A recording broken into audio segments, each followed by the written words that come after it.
बोलो सतगुरुदेव की जय। बंदी छोड़ कबीर परमेश्वर जी की जय। बंदी छोड़ गरीबदास जी महाराज जी की जय। स्वामी राम देवानंद जी गुरु महाराज जी की जय।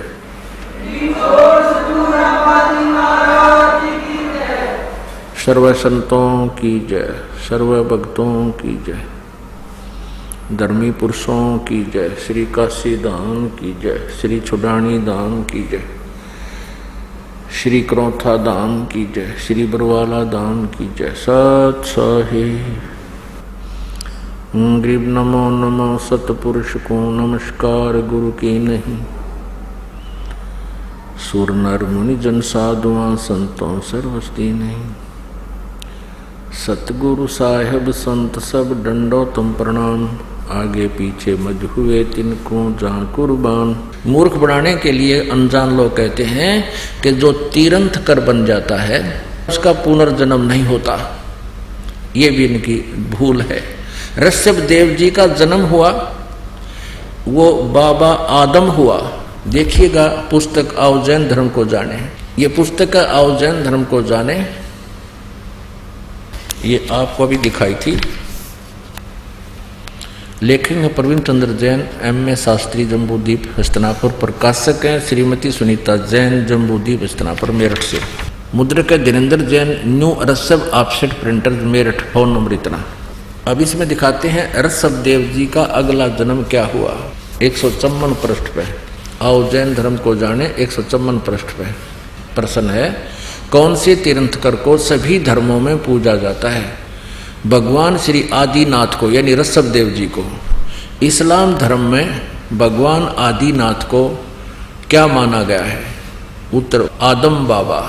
अब ये हमने ये याद रखना है कि इस्लाम धर्म में भगवान आदिनाथ यानी ऋषभ देव जी को बाबा आदम रूप में जन्म हुआ उनका। पुणात्माओं, अब आपको दिखाते हैं बाबा आदम अर्थात ऋषभ देव जी कहाँ गए? वे पितरलोक में गए। एक कॉमन स्थान है जहाँ पर एक साइड में स्वर्ग है, एक साइड में बहुत लंबा चौड़ा पितरलोक है। जो पितर योनि को प्राप्त कर जाते हैं वो प्राणी उस पितरलोक में चले जाते हैं। आपको दिखाते हैं जीवनी हजरत मोहम्मद। ये देखिए, पहले आपको मौखिक बताते हैं थोड़ा। हजरत मोहम्मद जी को एक खच्चर जैसा जानवर आया ऊपर तक, वो उनको साथ लेकर के एक जबरील नाम का देवता उनको उस खच्चर जैसे पशु पर बैठा करके ऊपर ले गया। वहाँ स्वर्ग बताते हैं कि स्वर्ग में देखा एक व्यक्ति दाईं ओर मुख करके तो हंस रहा था और बाईं ओर मुख करके रो रहा था बुरी तरह। हजरत मोहम्मद जी ने पूछा उस जबराइल नामक देवता से, फरिश्ते से, कि ये व्यक्ति कौन है, ये क्यों हंस रहा है और क्यों रो रहा है? उस जबराइल ने बताया कि ये बाबा आदम है, दाईं ओर स्वर्ग में इसकी नेक संतान है, अच्छी संतान सुखी है, और बाईं ओर नरक है, उस नरक में इसकी निकम्मी संतान वह महाकष्ट उठा रही है। दाईं ओर जब देखता है अपने संतान को सुखी देखकर ये खुश होता है, और इधर बाईं तरफ नरक में अपनी निकम्मी संतान को कष्ट उठाते हुए उसको उनके ऊपर यातनाएं दी जा रही हैं, उनको देखकर ये रो रहा है। बता, या ये फायदा मिला ऋषभ देव को। अब ये लाभ हुआ ऋषभ देव की साधना से, ये पितरलोक में गया, बाबा आदम का जन्म हुआ, स्वर्ग लोक इसको कहते हैं। अब वहां स्वर्ग में भी चैन को ना ऋषभ देव को, बाबा आदम को, वहां भी कभी हंस रहा है कभी रो रहा है, तो यहां में और वहां में क्या अंतर हो गया? इन साधनाओं का ये बेनिफिट है, और जो ये दास बताएगा परमात्मा ने आकर बताई है, उससे क्या लाभ होगा वो भी बताएंगे। अब देखिएगा जीवन चरित्र हजरत मोहम्मद मुसलमान धर्म के प्रवर्तक का। जीवनी हजरत मोहम्मद सल्लल्लाहु अलैहि वसल्लम, मोहम्मद इनायतुल्लाह सुभानी इसके राइट हैं। हजरत मोहम्मद की जीवनी है सल्लल्लाहु अलैहि वसल्लम, इन्हीं की उपमा है। मोहम्मद इनायतुल्लाह सुबहानी अनुवादक हैं नसीम गाजी फलाही। इन्होंने तो ये अरबी भाषा में लिखा था, अनुवादक ये है हिंदी में। मरकजी मकतबा इस्लामी पब्लिशर्स नई दिल्ली। इस्लामी साहित्य ट्रस्ट प्रकाशन 81 सर्वाधिकार सुरक्षित है। यह है नाम मूल किताब मोहम्मद अरबी उर्दू से इसका अनुवाद है। प्रकाशक मरकजी मकतबा इस्लामी पब्लिशर्स D 307 दावत नगर अबुल फजल इनकलेव जामिया नगर नई दिल्ली से। ये इनके दूरभाष और फैक्स नंबर है। मुद्रक है HS ऑफसेट प्रिंटर्स नई दिल्ली। अब इसके 161 से प्रारंभ करते हैं। पहले प्यारे नबी सल्लल्लाहु यानी हजरत मोहम्मद बता रहे हैं कि आज रात बुराक नामक एक जानवर आया। उस पर बैठकर मैंने बैतुल मरकादस की सैर की। वहाँ पहुँचा तो नबियों की जमात आई। उनमें अब्राहिम यानी ये सारे वही हैं जो हजरत ये मुसलमान धर्म के जितने भी हैं और ईसाई धर्म के उस पितरलोक में हैं। उनमें इब्राहिम अलैहिस्सलाम भी थे, मूसा और ईसा अलैहि भी थे। मैंने उन सबको नमाज भी पढ़ाई। हजरत मोहम्मद जी बता रहे हैं कि उससे पितरलोक में ये मूसा जी ईसा जी जिससे ईसाई धर्म चला वहीं थे और मैंने उन सबको नमाज पढ़ाई। अब 164 पृष्ठ पाते हैं। प्यारे नबी यानी हजरत मोहम्मद बता रहा है अपने सच्चे साथियों के बीच बैठे अल्लाह ने उनको जो बड़ी बड़ी नेमत दी थी उनका जिक्र करने लगे। अपने साथियों बता रहे हैं हजरत मोहम्मद जी मुसलमान धर्म के प्रवर्तक। बैतुल मरकादस से आकाश पर जाने का हाल भी सुनाया। वहाँ कुदरत के जो जलवे देखे थे उनको भी बयान किया। आप यानी हजरत मोहम्मद ने फरमाया बताया कि इस तरह हजरत जबरील अलैहि मुझे पहले आकाश पर ले गए। वहाँ इंसानों के बाप हजरत आदम अलैहि मिले। उनका हाल यह था कि जब दाईं ओर देखते तो खिल उठते यानी हंसते थे और हंसने लगते, और बाईं ओर देखते तो मारे गम के आंसू भर लेते, क्योंकि दाईं ओर उनकी नेक औलाद संतान के कर्म थे और बाईं ओर बद के। हजरत आदम अलैहि ने आप सल्लल्लाहु यानी हजरत मोहम्मद को देखा और बोले तुम्हारा आना मुबारक हे नेक नबी, हे नेक बेटे। हजरत मोहम्मद को वो बाबा आदम बोल रहा है तुम्हारा आना मुबारक हे नेक नबी, हे नेक बेटे। आप सल्लल्लाहु ने पूछा, हजरत मोहम्मद ने पूछा जबरील ये जब्राइल नाम का देवता से पूछा यह कौन है? उन्होंने जवाब दिया, जबरील ने जवाब दिया यह आदम अलैहि हैं, बाबा आदम हैं, सारे इंसानों के बाप। फिर जबरील अलैहि आप सल्लल्लाहु को दूसरे आकाश पर ले गए, फिर तीसरे पर इसी तरह आगे बढ़ते गए। आप जिस नबी के पास से गुजरते ये मनमोहक शब्द कानों में गूंजते। अपने आत्माओं सौभाग्य आपका, आप जी को परमात्मा ने छुट्टी दिलवाई काल के कोलूत है और यहाँ आपको बैठाया और आपके ऊपर ये अमृत की वर्षा की। अब किसी भी अक्षेत्र में हम कदम रखते हैं तो उसके लिए हमें समय भी चाहिए। एक बच्चा स्कूल पढ़ने जाता है, BA करने के लिए उसने 14 वर्ष फ्री चाहिए, तब वो 14 पढ़ सकता है और तब उसको क्या प्राप्त होता है? एक रोजी रोटी की व्यवस्था होता और ना भी हो, कोई गारंटी नहीं।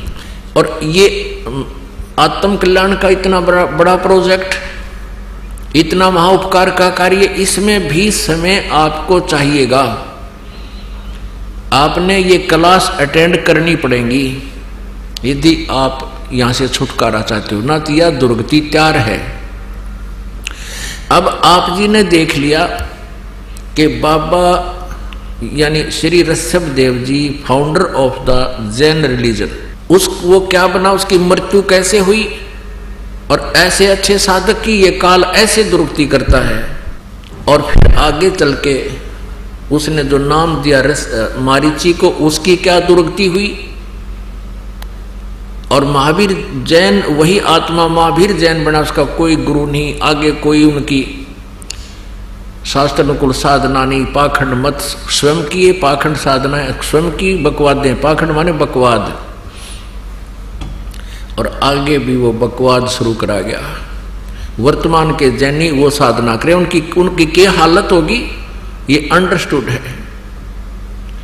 और बाबा आदम बने वही ऋषभ देव जी, उनकी स्वर्ग में भी क्या दुरुक्ति हो रही है, वहां भी चैन नहीं उनको। ओए होए, अब परमेश्वर ने आके बताया ब्रह्मांड 2100 आग लगी है, कृत्रिम बाजी सभी ठगी है। 21 ब्रह्मांड तक इस काल के लोगों में कहता आग लगी हुई है, कोई भी जीव सुखी नहीं। अब प्रसंग चल रहा था, सुखदेव ने 84 भुगती बना पजावे खरवो, तेरी क्या बुनियाद प्राणी तू पंडा पंथ पकड़वो। अब तेरी क्या बुनियाद प्राणी, तू वो रास्ता ग्रहण कर, वो मार्ग ग्रहण कर जिससे तुझे फिर से ये दुर्गति ना हो, तेरी फिर जन्म मृत्यु कभी ना हो। उसके लिए क्या बताया है, श्रीमद् भगवत गीता जी अध्याय नंबर 4 के श्लोक नंबर 5 और 9 में, अध्याय 2 के श्लोक नंबर 12 में, अध्याय 10 के श्लोक नंबर 2 में ये स्पष्ट किया है गीता ज्ञान दाता ने कि मेरे और तेरे अर्जुन बहुत जन्म हो चुके, तू नहीं जानता मैं जानता हूं। फिर गीता जी अध्याय नंबर 8 के श्लोक नंबर 5 और 7 में कहा कि मेरी साधना करनी है तो युद्ध भी कर और अपनी भक्ति भी करते रहना, यहां शांति नहीं होगी तुझे। और 8वें अध्याय के गीता जी के श्लोक नंबर 13 में कहा कि मेरा तो एक ओम अक्षर है मुझ ब्रह्म का, ओम इति एकाक्षरम ब्रह्म व्यवहारण माम अनुसमरण ये प्रयाति तजम देहम स याति परमाम गतिम। मुझ ब्रह्म का एक ओम मंत्र है, ओनली वन मंत्र, ओम एक अक्षर, और उच्चारण करके सिमन करता हुआ ये प्रयाति तजम देहम, जो शरीर छोड़कर जाता स याति परमाम गति, वो ओम से मिलने वाली गति को प्राप्त होगा। वो कहां जाएगा, ब्रह्मलोक में जाएगा, ब्रह्म स्वर्ग में जाएगा। और गीता जी अध्याय नंबर 8 के श्लोक नंबर 16 में यह प्रमाण दिया है कि ब्रह्मलोक पर्यंत भी ये सभी वहां गए हुए व्यक्ति भी वापस जन्म मृत्यु में आते हैं। आप जी ने प्रमाण भी देख लिया, ऋषभ देव जी से दीक्षा प्राप्त मारीची वाला जीव ओम नाम का जाप करके ब्रह्मलोक में गया, ब्रह्म स्वर्ग में गया, ब्रह्म स्वर्ग कहो ब्रह्मलोक कहो, और फिर आया। और फिर कितने दुख हुए उसके जीवन में। इसलिए गीता जी अध्याय नंबर 7 के श्लोक नंबर 18 में कहा है कि मेरी साधना भी अनुत्तम है।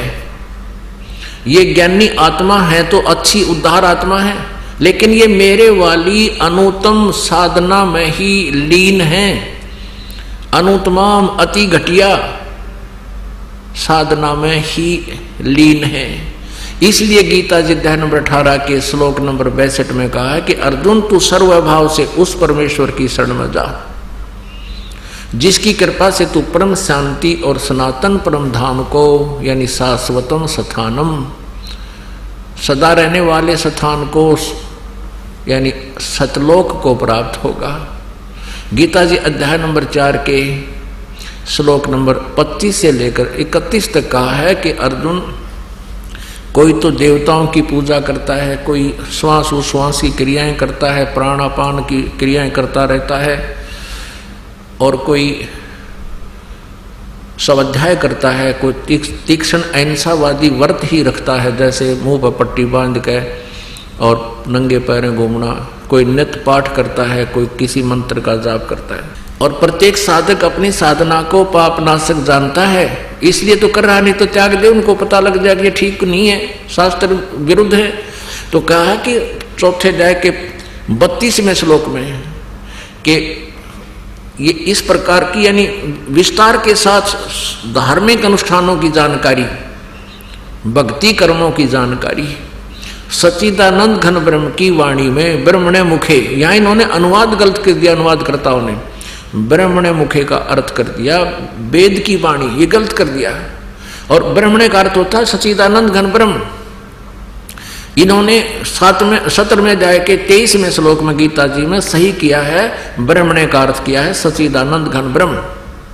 तो यहां ब्रह्मणे मुखे का अर्थ चाहिए था सच्चिदानंद घन ब्रह्म ने जो अपने मुखारविंद से, अपने मुख कमल से बोली है वो वाणी, उसको तत्व ज्ञान कहते हैं। उस तत्व ज्ञान में सच्चिदानंद घन ब्रह्म की वाणी में ये यथार्थ ज्ञान, तत्व ज्ञान, सत भक्ति विस्तार से कही गई है। उसको जानकर फिर किसी भी आप पाप को प्राप्त नहीं होगे, आप सब कर्मों से मुक्त हो जाओगे। चौथे अध्याय के 34वें श्लोक में कहा कि उस तत्व ज्ञान को जो सच्चिदानंद घन ब्रह्म ने आके स्वयं बताया है अपने मुख कमल से, उसको तत्वदर्शी संतों से जानो, समझो, उनसे पूछो। यानी गीता ज्ञानदाता अनभिज्ञ है उस तत्व ज्ञान से, और उनको दंडोत प्रणाम करने से, कपट छोड़कर उनसे प्रसन्न करने से वो तत्वदर्शी संत तुझे उस परमेश्वर का ज्ञान बताएंगे। गीता ज्ञानदाता से अलग है वो परमात्म तत्व। फिर तत्वदर्शी संत की पहचान बताई है 15वें अध्याय के प्रथम श्लोक में कि ऊपर को जड़ वाला, नीचे को शाखा वाला, ये उल्टा लटका हुआ संसार रूपी वृक्ष समझो, और इसके जो सभी विभागों को, छंदों को, अलग अलग टुकड़ों को बता देगा, जानता है वेदवित, वो तत्वदर्शी संत है, वह वेद के तात्पर्य को जानता है, वो तत्वदर्शी संत है। परमेश्वर ने 600 वर्ष पहले कबीर परमेश्वर ने आके बताया था, अक्षर पुरुष एक पेड़ है, निरंजन वा की डार, और तीनों देवा शाखा है, ये पात रूप संसार। अब देखिएगा एक झलक संसार रूपी वृक्ष की। ये संसार रूपी वृक्ष है, जड़ प्रोक्ष है, जमीन में होती है। ये एक संसार रूपी वृक्ष है। ऊपर को मूल परमात्मा तो जड़ समझो, परम देव पुरुष यानी पूर्ण परमात्मा तो ये जड़ है, मूल है। और ये तना कौन है? ये तना कौन है? कौन भगवान है? डार कौन भगवान है? पत्ते कौन, शाखा कौन भगवान है और पत्ते कौन है? जो इनको विस्तार से बता दे 15वें गीता जी अध्याय नंबर 15 के श्लोक नंबर 1 से 4 और 16-17 इसके ऊपर पूर्ण रूप से जो ना समझ में आएंगे। ये ऊपर को तो जड़ है पूर्ण परमात्मा, पूर्ण ब्रह्म परमेश्वर, परम अक्षर ब्रह्म, ये इतना हिस्सा तो। और इससे बाहर जो दिखाई देता है ये तना तुरंत जमीन से बाहर, ये अक्षर पुरुष है, इसको परब्रह्म भी कहते हैं। इससे एक डार निकली, इसको ब्रह्म समझो, ये ज्योति निरंजन समझो, 21 ब्रह्मांड में जहां हम रह रहे हैं। और इसके आगे 3 शाखाएं हैं, ब्रह्म के पुत्र हैं, रजगुण ब्रह्मा जी, सतगुण विष्णु जी, तमगुण शिव जी, ये शाखा हैं। और हम पात रूप संसार। परमेश्वर ने आके बताया कबीर जी ने, अक्षर पुरुष एक पेड़ है, निरंजन वा की डार, और तीनों देवा शाखा है, ये पात रूप संसार। अब आपको गीता जी अध्याय नंबर 15 के अब दिखाते हैं 1 से 4 श्लोक। अब कहने का भाव ये है कि जैसे आपने एक सेंटेंस सुना परमेश्वर की सच्चिदानंद घन ब्रह्म की वाणी में, सुखदेव ने 84 भुगती बिना पजावे खरवो, तेरी क्या बुनियाद प्राणी तू पेंडा पंथ पकड़े वो। सुखदेव जैसे महापुरुषों ने भी 84 लाख योनियों में गधे की योनियां भी भोगनी पड़ी, तो तेरी क्या बुनियाद है? जब सच साधना नहीं करेगा तो तू कैसे बचेगा? वो साधना तुम्हें प्राप्त भी नहीं है जो वो ऋषि लोग करते थे, और फिर भी उनकी दुर्गति हुई। अब वो मार्ग पकड़, वो रास्ता ग्रहण कर जिससे ये छुटकारा हो, वह जानकारी अब दी जा रही है आप जी को। ध्यान से सुनना इसको।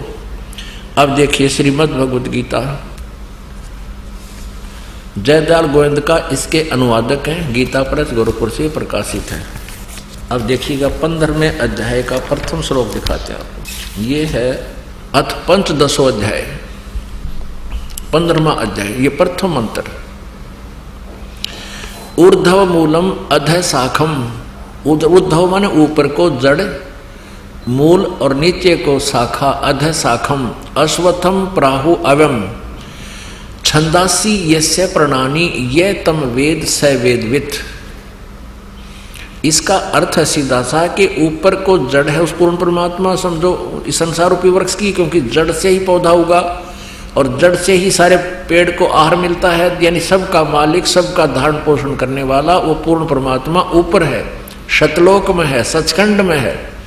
और अधः शाखम, अब गीता ज्ञानदाता ने सिर्फ 2 पॉइंट बताए हैं, ऊपर न जड़ वाला और नीचे न शाखा वाला, उल्टा लटका हुआ संसार रूपी वृक्ष है। और छंदासी यानी इसके विभाग, पत्ते आदि इसके विभाग कहे गए हैं। और ये तमवेद इन सभी छंदों को, पत्ते आदि सभी छंद मान विभागों को, खंडों को जो बता देगा, यह तमवेद जो जानता है स वेदविद, वह वेद के जानने वाला है, तात्पर्य को समझने वाला है, वह तत्वदर्शी संत है। अब इनका अनुवाद देखिए गीता प्रेस गोरख वालों का। आदि पुरुष परमेश्वर मूल वाले हैं, यानी जड़ तो समझो पूर्ण परमात्मा है, परमेश्वर है।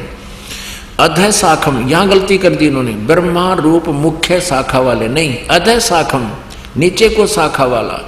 अब यहां देखो अधः माने, ये दूसरे श्लोक में 2 बार अधः लिखा है 15वें अध्याय का, और इसका अनुवाद इन्होंने यह खुद किया है। अधः माने नीचे, अधः माने नीचे। तो हम यहाँ इसको ठीक कर लेंगे, ये विचलित हैं, इनको तत्व ज्ञान नहीं था, इन्होंने तो छट्टे मार रखे जहाँ इनकी बुद्धि विचलित होगी, तुक्के लगा रखे। ऊर्ध्व मूलम, ऊपर को शाखा, ऊपर को जड़ वाला और नीचे को शाखा वाला। अधः शाखम, नीचे को शाखा वाला। संसार रूपी पीपल के वृक्ष को अविनाशी कहते हैं। वेद, इन्होंने छंदासी माने वेद कर दिया, नहीं, उसके टुकड़े हैं, वो पत्ते आदि उसके टुकड़े हैं, और जिसके पत्ते आदि कहे गए हैं।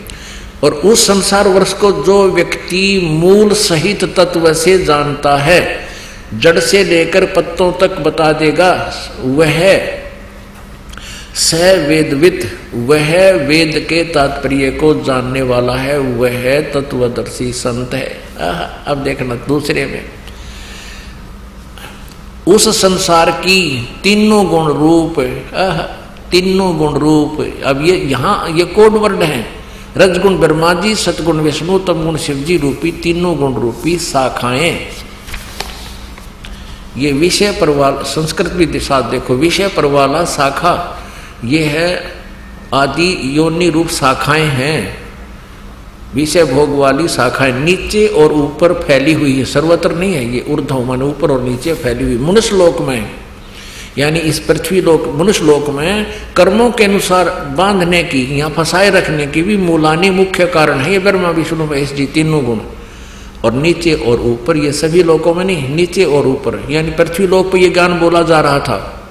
ऊपर स्वर्ग लोक, नीचे पाताल लोक, 3 लोक पर इन तीनों प्रभुओं की जो है ना रेंज है, इनकी प्रभुता है फैली हुई। अब यहाँ एक कंसेप्ट क्लियर करना पड़ेगा कि ये 3 गुण क्या है, जब ये समझ में होगा आगे। अब देखिएगा मार्कंडेय पुराण, इसमें दिखाते हैं ये रजगुण ब्रह्मा कहो, सतगुण विष्णु, तमगुण शिव जी कहो, चाहे तीनों गुण कहो, एक ही बात। ये देखिएगा, ये मार्कंडेय पुराण है और गीता प्रेस गोरखपुर से प्रकाशित है। मार्कंडेय पुराण सचित्र मोटा टाइप, केवल हिंदी, गीता प्रेस गोरखपुर से प्रकाशित है। गीता प्रेस गोरखपुर से प्रकाशित है। 122 पृष्ठ पे नीचे आते हैं। यहाँ मार्कंडेय जी बोले मुने, ये मार्कंडेय जी बता रहे हैं। अब हम आते 123 पृष्ठ पे। इस तरह स्वयंभू परमात्मा की 3 अवस्थाएं हैं, रजोगुण प्रधान ब्रह्मा, तमोगुण प्रधान रुद्र और सतोगुण प्रधान विश्वपालक विष्णु हैं। और ये ही 3 देवता हैं और ये ही 3 गुण हैं। अब ये यहाँ से कोड वर्ड समझना, वो तीनों गुण कौन है? ब्रह्मा जी, विष्णु जी, शिव जी। रजगुण ब्रह्मा, सतगुण विष्णु, तमगुण शिव जी। अब पुण्यात्माओं, समझदार को संकेत ही बहुत होता है, फिर भी ये अज्ञान इतना कर दिया इन अज्ञानियों ने, नकली ऋषि गुरुओं ने। आप जी को प्रमाण ना दिखाए जाएंगे तो आप मान नहीं सकते, इसलिए आपको रह रहकर एक कंसेप्ट को क्लियर करने के लिए 4-5 प्रमाण आपको दिखाए जाते हैं, तब ये मन स्वीकार करता है। जब आत्मा मानती है सचमुच हम गलत कर रही थी। ये देखिएगा, श्रीमद् देवी भागवत हिंदी टीका सहित भाग 1, ये कहाँ से छपी है? अथ देवी भागवतम भाषा सभाष्टेकम सहमात्यम खेमरा श्री कृष्णदास प्रकाशन बम्बई 4। इसका हम तीसरा सकन दिखाएंगे आपको। अथ श्रीमद देवी भागवते भाषा टीका युक्ते तृतीय सकंद है प्रारंभते। अब इसके 11 पृष्ठ पर आते हैं। ये पृष्ठ 11 है, देवी भागवत तृतीय सकंद अध्याय 5। इसका मंत्र नंबर 8। भगवान शंकर कहते हैं, अपनी माँ से पूछ रहे हैं, हे माता, यदि हमारे ऊपर सदा आप दया युक्त हो तो हमको तमोगुण में किस प्रकार प्रदान किया है, और ब्रह्मा रजोगुण और हरि सतोगुण युक्त किए हैं, क्यों युक्त किए हैं? अब यहां देखो, अब संस्कृत पढ़ेंगे हम। इसमें संस्कृत भी साथ है, एक और सुविधा हमारे लिए। 8वां श्लोक है, यदि दया धर्मना न सदाम्बिके कथम अहम विहित च, मैं क्यों बना दिया, तमोगुण है, मुझे तमोगुण क्यों बना दिया। और कमल जय, कमल से उत्पन्न होने वाले ब्रह्मा को, कमल जय मान ब्रह्मा को रजोगुण संभव, सुविहित क्यों सतोगुण हरि, और विष्णु जी को सतोगुण क्यों बना दिया। इति सिद्धम रजगुण ब्रह्मा जी, सतगुण विष्णु जी, तमगुण शिव जी। अब तीनों गुण रूपी शाखा परमात्मा ने कहा था कबीर परमेश्वर ने। कबीर अक्षर पुरुष एक पेड़ है, निरंजन वा की डारे। निरंजन कहते हैं इस ब्रह्म को, सतपुरुष को, ज्योति निरंजन काल को। और तीनों देवा शाखा हैं, भाई पाते रूप संसार। अब गीता जी बता रही है कि 15वें अध्याय का प्रथम मंत्र कि इस उल्टे लटके हुए संसार रूपी वृक्ष को जो पत्तों सहित बता देगा, मूल से लेकर पत्तों तक नारे नारे विभाग बताएगा, स वेदवित, वह वेद के तात्पर्य को जानने वाला है, अर्थात वो तत्वदर्शी संत है। अब इसमें स्पष्ट कर दिया परमेश्वर ने कि अक्षर पुरुष एक पेड़ है, यानी जमीन से बाहर, पृथ्वी से बाहर जो दिखाई देता है पेड़, वो पेड़ कहलाता है। उसके क्या पार्ट हैं? ये तना होता है पेड़, तो तने से, तना तो अक्षर पुरुष है, और उससे एक मोटी डार निकली, वो सरपुरुष है, यानी ज्योति निरंजन काल है, ब्रह्म है। और उस डार के 3 शाखा हैं, रजगुण ब्रह्मा, सतगुण विष्णु, तमगुण शिव जी। ये इस ब्रह्म के पुत्र हैं, काल के पुत्र हैं, दुर्गा के इनकी माता है। और उससे आगे हम हैं पात रूप संसार, अपुण्यात्मा। अब गीता जी अध्याय नंबर 15 के श्लोक 1, 2, 3, 4 को ये दास इसलिए आपके समक्ष रूबरू कर रहा है कि इसमें ये लिखा है कि उस तत्वदर्शी संत की प्राप्ति के उपरांत इस तत्व ज्ञान रूपी शस्त्र से अज्ञान रूपी इस गुत्थी को काट कर, सुलझा कर, समझ कर, उसके पश्चात उस परमेश्वर के उस परम पद की खोज करनी चाहिए, जहां जाने के बाद फिर लौट कर साधक फिर पुनः संसार में कभी नहीं आते। उनका पूर्ण मोक्ष हो जाता है, उनको शाश्वत स्थान प्राप्त होता है। और जिस परमेश्वर ने सारे ब्रह्मांडों को रचा है, और उसी की साधना करनी चाहिए, अन्य की नहीं। ये गीता ज्ञानदाता फाइनल कर रहा है। अब आप श्रीमद् भगवत गीता जी को पढ़िए। पुण्यात्माओं, परमेश्वर ने अपनी वाणी में, सच्चिदानंद घन ब्रह्म की वाणी में कहा है, सतगुरु बिन काहु न पाया ज्ञान, जो थोथा बुझड़े मूड किसान। गुरु बिन वेद पढ़े जो प्राणी, समझे न सार रहे अज्ञानी। गुरु बिन वेद पढ़े जो प्राणी। गुरु तो ये नकली भी थे जी, आज तक वेद समझे ना गीता समझी, ये गुरु नहीं थे, ये नकली थे सभी, जिन्होंने पूरे विश्व को बर्बाद कर दिया, काल के जाल में फंसा रखा है। अब देखिएगा श्रीमद् भगवत गीता अध्याय नंबर 15 15वां अध्याय, और ये प्रथम मंत्र है। अब बहुत आसानी से समझ में आएगा। ऊर्ध्व मूलम अधः शाखम, ऊर्ध्व मूलम अधः शाखम अश्वत्थ प्राहु अव्यम। ऊपर को जड़ और नीचे को शाखा वाला, ये संसार रूपी अविनाशी पीपल का वृक्ष कहा गया है। छंदासी यस्य प्रणानी, यह तम वेद, जिसके छंद विभाग पत्ते सहित जो हैं, सब पत्तों सहित जानता है, यह तम वेद, जो उसको जानता है, ज्ञान अंधकार में छुपे हुए को जानता है, स वेदवित, वो वेद के तात्पर्य को जानने वाला है, अर्थात वो तत्वदर्शी संत है। ये हमने पढ़ लिया, आपने दूसरा भी पढ़ लिया। उस संसार वृक्ष की तीनों गुण, रजगुण ब्रह्मा, सतगुण विष्णु, तम गुण शिवजी रूपी शाखाएं ऊपर नीचे फैली हुई हैं। अब हम तीसरा पढ़ेंगे, इस संसार वृक्ष का स्वरूप। अब गीता ज्ञानदाता कहता है कि जैसा कि मैं आपको ज्ञान दे रहा हूं, इस संसार वृक्ष का जो स्वरूप मैं तुझे बता रहा हूं, इस संसार वृक्ष का स्वरूप जैसा कहा है वैसा यहाँ विचार काल में, यानी मेरे और तेरे गीता जी के विचार काल में, इस डिस्कशन में गीता जी का ज्ञान जो मैं दे रहा हूं इसमें मैं नहीं बता पाऊंगा, क्योंकि मुझे इसका कोई पूर्ण ज्ञान नहीं है। गीता ज्ञानदाता हाथ खड़े कर रहा है।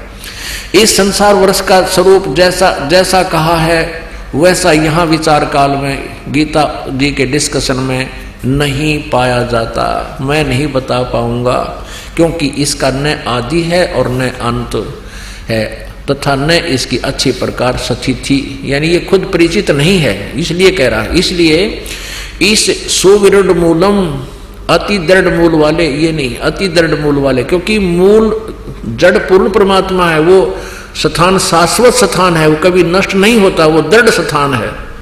इस पीपल के वृक्ष को दृढ़ेन असंख्य शस्त्रेन छित्वा, वैराग्य रूप शस्त्र नहीं, तत्व ज्ञान रूपी शस्त्र से के द्वारा काट के, यानी इसको समझ कर जान कर तत्वदर्शी संत को की प्राप्ति के उपरांत उसके पश्चात उस परम पद परमेश्वर की खोज करनी चाहिए, जिसमें गए हुए पुरुष फिर लौटकर संसार में कभी नहीं आते, उनकी दुर्गति नहीं होती, जैसे अब मारीची और ऋषभदेव जी की हो रही है और सुखदेव जी की हुई, फिर लौटकर संसार में नहीं आते। और जिस परमेश्वर से पुरातन संसार वृक्ष की प्रवृत्ति विस्तार को प्राप्त हुई है, जिस परमेश्वर ने सारे ब्रह्मांडों की रचना की है, उसी आदि पुरुष नारायण के मैं शरण हूं, इस प्रकार निश्चय करके उस परमेश्वर का मनन और निधिध्यासन करना चाहिए। गीता ज्ञानदाता किसी और परमात्मा की भक्ति के लिए दृढ़ता से कह रहा है।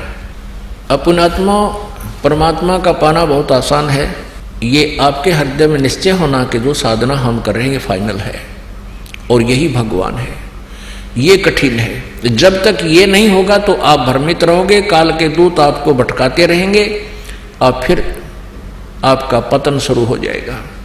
गीता जी अध्याय नंबर 2 के श्लोक नंबर 53 में कहा कि अर्जुन, जब भांति भांति के भ्रमित करने वाले वचनों से तेरी बुद्धि हटकर एक परमात्म तत्व ज्ञान पर स्थिर हो जाएगी, तब तो तू योग को प्राप्त होगा, तब तो तेरी भक्ति स्टार्ट होगी। अब प्रसंग चल रहा है कि अक्षर पुरुष एक पेड़ है, निरंजन वाकी डार। आप जिन ये चित्र देखा, ये है उल्टा लटका हुआ संसार रूपी वृक्ष। परमेश्वर ने, कबीर जी ने कहा अक्षर पुरुष एक पेड़ है, ये तो तना तो समझो अक्षर पुरुष है, और सर पुरुष ये ज्योत निरंजन, ये इसकी डार, और तीनों देवारज गुण ब्रह्मा सतगुण विष्णु तम गुण जीव शिव जी रूपी शाखा है, और ये पात रूप संसार। और गीता जी में ये लिखा 15वें अध्याय के प्रथम श्लोक में कि इनके सभी विभागों को, ये जड़ कौन है, ये परम अक्षर पुरुष कहो, परम अक्षर ब्रह्म कहो, तो इसको जो विस्तार से बता देगा, स वेदवित, वो तत्वदर्शी संत है, वेद के तात्पर्य को जानने वाला। अब आप जी को दिखा रहे हैं 15वें अध्याय का 16 और 17 श्लोक, जिसमें तीनों भगवान, तीन पुरुष, क्षर पुरुष, अक्षर पुरुष और उत्तम पुरुष है तो अन्य। गीता जी अध्याय नंबर 8 के श्लोक नंबर 1 में अर्जुन ने पूछा कि हे प्रभु, आपने 7वें अध्याय के 29वें श्लोक में जिस तत्ब्रह्म के बारे में जानकारी बताई है कि मेरे इस ज्ञान का आश्रय करके कि तत्वदर्शी संत की खोज करो, उसके बाद वो तत्वदर्शी संत तुझे उस परमात्म तत्व की जानकारी देंगे, तो इस ज्ञान का जो आश्रय कर लेता वो तत्ब्रह्म से परिचित हो जाता है और पूरे आध्यात्मिक मार्ग से, आध्यात्मिक ज्ञान से परिचित हो जाता है, और सभी कर्मों से परिचित हो जाता है, उसके पश्चात वो व्यक्ति केवल जरा और मरण से छूटने का ही प्रयत्न करता है और यहाँ इस संसार की किसी वस्तु की डिमांड नहीं करता। अब अर्जुन ने पूछा उस 8वें अध्याय के प्रथम श्लोक में किम तत्ब्रह्म, वो तत्ब्रह्म क्या है? 8वें अध्याय के तीसरे श्लोक में गीता ज्ञानदाता ने कहा है वो परम अक्षर ब्रह्म है। ओए होए, अपने आत्माओं 3 परमात्मा जो कबीर परमेश्वर ने 600 वर्ष पहले आकर बताया था, अब इस काल ने गीता का ज्ञान बोला श्री कृष्ण में प्रवेश करके। इसने परमात्मा के भय से सच्चाई तो सारी कर दी पर कहीं कहीं और कोड वर्डों में दे दी। आज परमात्मा ने इस दास पर कृपा कर दी, ये कोड वर्ड, ये गुड रहस्य आपके समक्ष उजागर हो रहे हैं, आप आसानी से समझ जाओगे। टीचर का काम यही होता है कि सदग्रंथों के गुड रहस्यों को समझे, जनता को समझावे। और हम इन नकली ऋषि महर्षि जो संस्कृत भाषा को जानते थे, इनको कह का नहीं पता था वेदों और गीता का, और हम इनको इनकी ज्ञाता मानकर इनके द्वारा दंत कथा को सुनते रहे और हमारे सारे पूर्वज जीवन नष्ट करके चले गए। इन्होंने महा अपराध कर रखा हमारे साथ। कोई व्यक्ति आपको 10, 20, 50 हजार का धोखा दे देता है, कोई बात नहीं, वो कोई बड़ी बात नहीं है। आप 2 लाख 10 लाख का भी नुकसान कर देता है धोखा झूठ बोल के, वो घाटा पूरा हो सकता है। मनुष्य जीवन के साथ धोखा कर रही है नकली संत गुरु, और अब भी नहीं मान रहे हैं, अब भी रोड़ा अटका रहे हैं, भक्तों को गुमराह कर रहे हैं। रामपाल आलोचक है, उसकी बातें मत सुनना, उसका ज्ञान ना सुनना, वो तो दुश्मन है समाज के, वो हितैषी नहीं है समाज के। वो नहीं चाहते कि परमात्मा के पास ये आत्माएं पहुंच जाएं, वो काल के पक्के दूत समझना। आज कोई बालक नहीं है, सब शिक्षित है, सदग्रंथ हमारे सामने हैं, हमारे पास है, हम आसानी से समझ सकते हैं। इन नकली गुरुओं से आपने स्वयं बचना होगा, ये नहीं आपको आने देंगे सतमार्ग पर। अब ओम नाम का जाप यानी ब्रह्म साधना की थी ऋषभदेव जी ने, उसके पौत्र मारीची जी ने, उनकी के दुर्गति हुई। अब दिखाते हैं कि महावीर जैन की फिर के दुर्गति हुई। अब ये तो क्लियर हो गया कि मारीची ने उपदेश लिया ऋषभदेव से, जो प्रथम तीर्थंकर था, और वही आत्मा बीच में कितना कष्ट उठाया, आगे वो के बनी महावीर जैन वाला जीव। अब देखिए इन्हीं की पुस्तक में, ये पुस्तक है आओ जैन धर्म को जाने, धर्म मंच प्रश्नोत्तर माला, प्रवीण चंद्र जैन M.A. शास्त्री, ये इसके लेखक हैं। आओ जैन धर्म को जाने,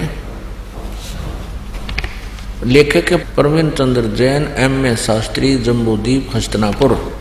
प्रकाशक है श्रीमती सुनीता जैन, जम्बूद्वीप हस्तिनापुर, मेरठ उत्तर प्रदेश में। ये कहाँ से छपी है? मुद्रक है Dhirendra Jain, new Rishabh offset printers, ये मेरठ, यहाँ से मिस प्रिंट सा है। अब इसके हम 293 से प्रारंभ करते हैं, 293। आओ जैन धर्म को जाने, विशेष प्रकरण। श्री महावीर भगवान के अन्य कौन कौन से नाम हैं? उत्तर दिया है अन्य 5 नाम है, वीर, अतिवीर, सन्मति, महावीर एवं वर्धमान। अब आगे चले 294 पे और 3351 नंबर ये प्रश्न है। श्री महावीर भगवान के जीवन का कथन कहाँ से प्रारंभ होता है? पुरुरवा नामक भील की पर्याय से। श्री महावीर भगवान का जीव पुरुरवा भील के शरीर से कहाँ गया? पर्याय से। पहले सौधर्म स्वर्ग में 1 सागर की आयु वाला देव हुआ। पहले स्वर्ग के बाद श्री महावीर भगवान का जीव किस पर्याय में गया?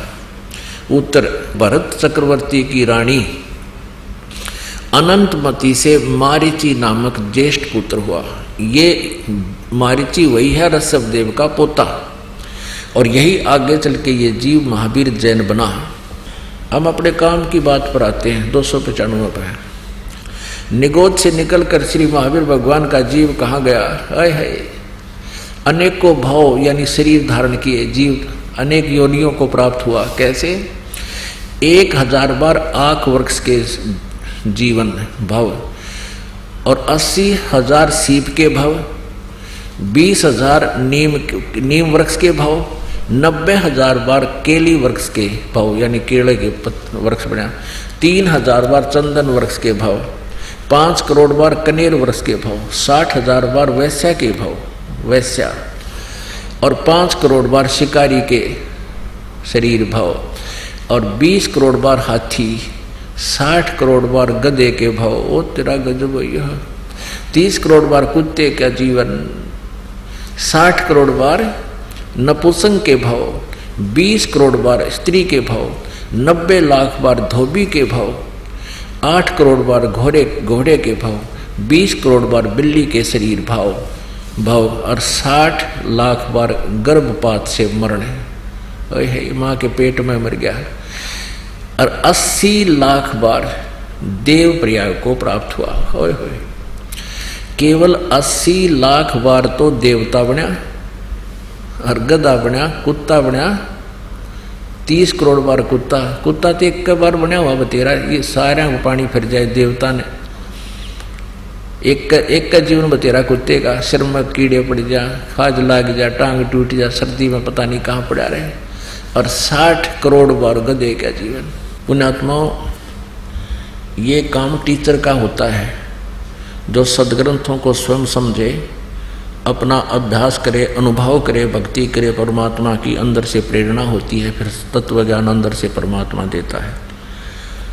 अब इसका निष्कर्ष देखो कि ऋषभ देव जी ने गुरु दीक्षा ली किसी ऋषि से, उसके बाद साधना की, और ऋषभ देव जी से फिर 1000 वर्ष ऋषभ देव जी ने साधना की। उसके बाद जब वो अपनी साधना समाप्त की, तुरंत पहला शिष्य बनाया मारीची,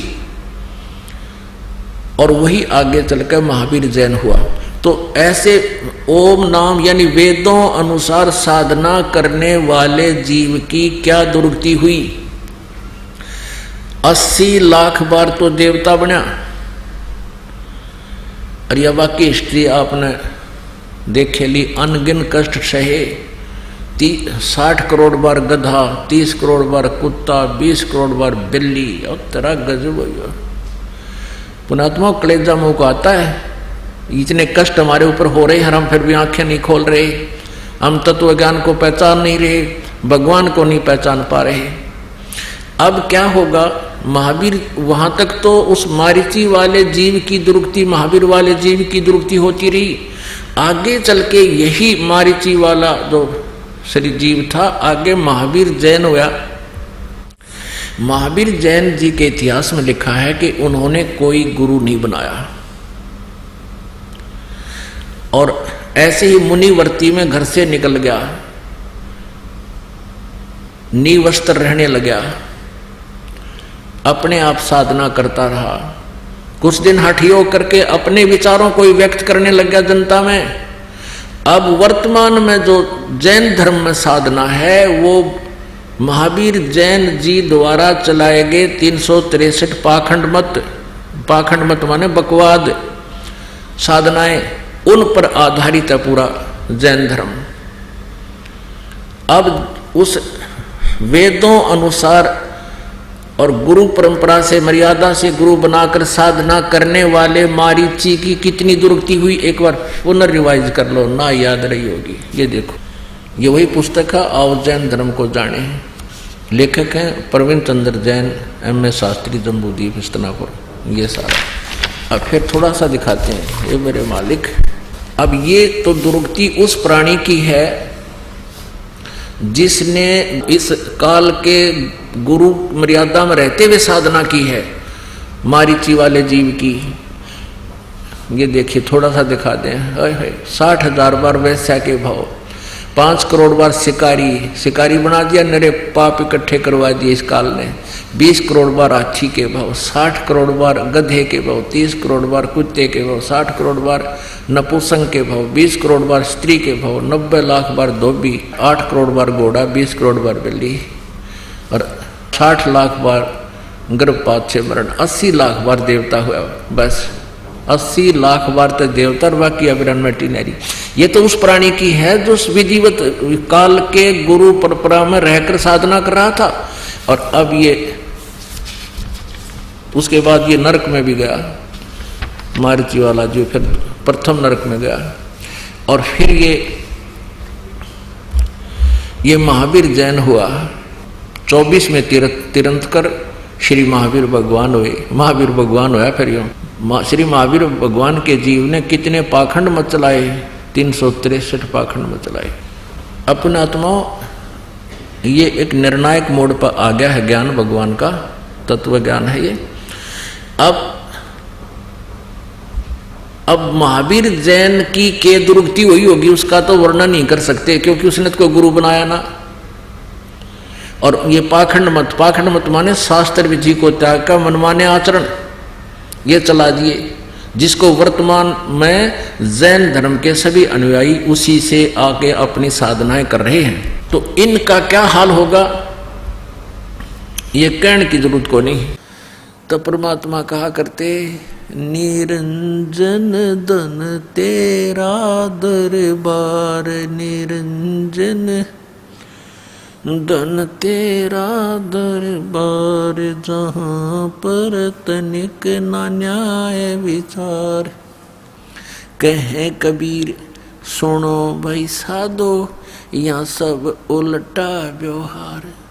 सच्चों को तो ये झूठा बतावें, इन झूठों का एतबार। निरंजन धन तेरा दरबार, निरंजन धन तेरा दरबार, जहाँ पर तनिक ना न्याय विचार।